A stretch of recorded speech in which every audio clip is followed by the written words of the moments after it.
prietenele, prietenii, să le dau un sfat în calea vieții tinerilor de astăzi.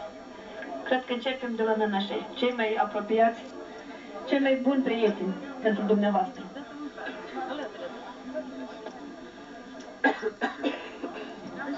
Bună seara! Bună seara tuturor dumneavoastră! Mulțumim frumos de prezența voastră și din partea nănașă dorim la tine multă sănătate, succesă și totdeauna și pe viață cum în ziua de azi. Și din partea noastră dorim numai bine și viață totdeauna și pe noi.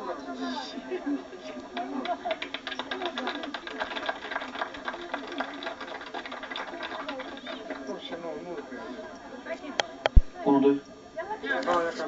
Cât am gata, eu și-am zis gata. Trebuie să scriu din nou. Bună seara, stimați oaspeți și toți cei adunați cu mătri și toți prieteni. Mă ofer la tinerii noștri de astăzi din Sorături, la Șinuț. Le doresc mult sănătate, fericire și îmi doresc mie la copiii mie și îmi doresc și lor. Și îmi doresc și la părinți sănătoși și să aibă grijă de copii. Și mulțumesc și la primarii cu au venit la noi. O pomană în viață, că și astăzi avem o sărbătoare.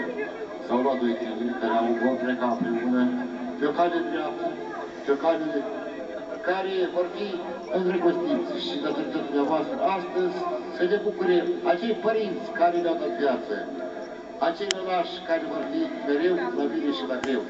Și va fi viața, să va fie casă. Mulți ani, fericire și noroc, avar la tine!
Toată lumea avar!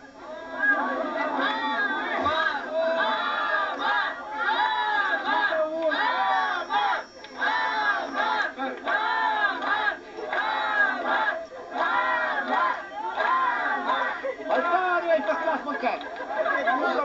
Avar la tineri cu o dată! Avar tare, vezi, n-aud! Un avar frumos aici! Avar, băi! De să rugăm! Văle!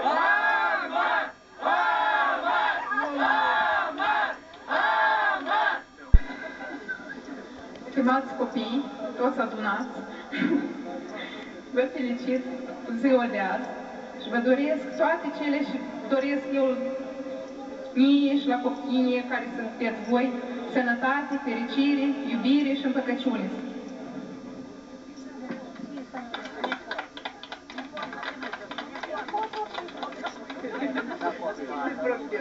Băiatul nostru braț, să ales o mireasă mândră, de care ne bucurăm și le dorim toată viața și împreună și bucuroși să ne aducă copiii mai mulți până suntem tineri și mai putem, să ne bucurăm de ei. Ne dorim mult sănătate și viață fericită.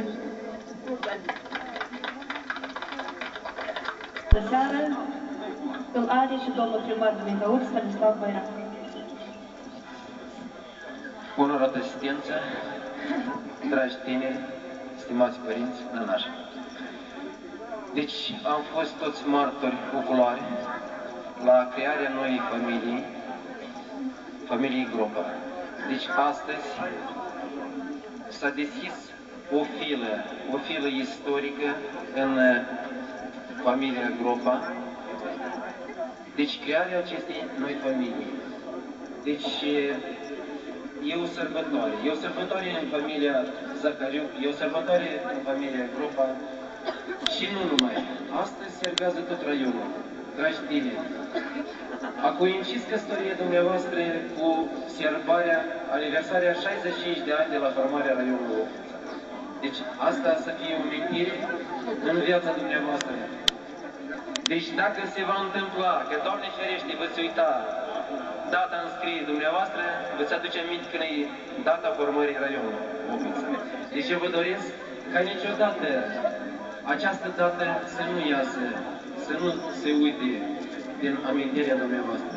Vă doresc că să fiți tot timpul așa de veseli, tineri, frumoși cum sunteți în această seară. Vă doresc că toate acele dorințe pe care vă le-or dori, toți oaspeții adunați, toți părinții, cele cuvinte frumoase să se îndeplinească în viața dumneavoastră. Să vă călăuziți de aceste povețe, să fiți demni de acele trăsături, de acele calități pe care s-au stărit pe parcursul vieții să vi le dăie părinții, pe care vă le stăriți să vi le dăie școala, toți prietenii, pe cei prieteni pe care îi aveți, pe cei cu mătrii care vă doresc, câți mai mulți în viață să-i aveți. Deci pentru aceasta vă doresc că să aveți mulți copii frumoși, așa cum sunteți voi în această seară. Să fiți mândri, să fiți demni de acest stat, că sunteți cetățeni a statului Moldovan. Să purtați și să educați copiii în această direcție.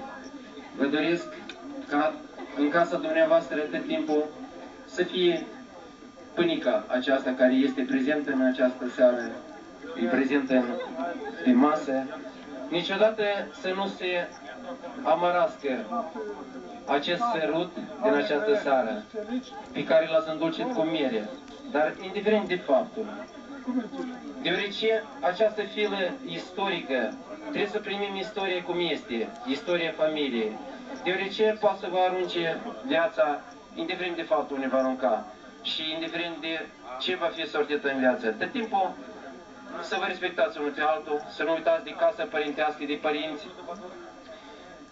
Și eu aș dori în această seară ca din partea Consiliului Comunal Lincăuț să aduc cele mai frumoase cuvinte de mulțumire părinților, deoarece, ca orice părinte, fiecare părinte s-a stăruit să creeze familia, să construiască o gospodărie, să sădească un pom, să sape o fântână și să nască un copil, să-l educe și să mândrească, anume în această zi, să-l vadă atât de frumos la ziua celebrării căsătoriei.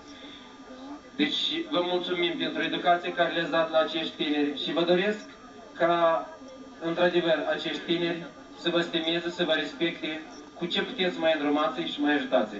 La nănași, de asemenea, le doresc ca să aibă stimă și respect din partea tinerilor, să întâlnească, să-i sfătuiască, să le dea poveți și, încă o dată, drum bun în viața familiară, dragi tineri, la toți cei prezenți, o petrecere plăcută în această seară.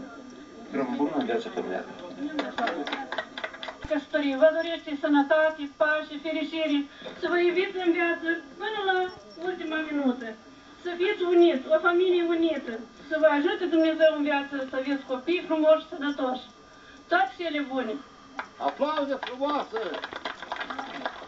Avar la tineri! Toată lumea acolo! Avar la tineri! Toată lumea, acolo și-ai sumat!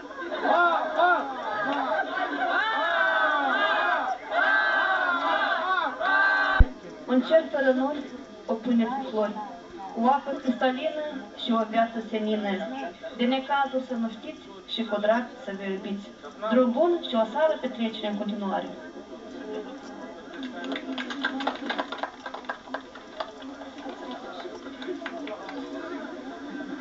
Stimații noștri, fiți sănătoși, drum bună viață, cu miere cu dulceață, cu troșați bun și cu rău, cu bine și viață.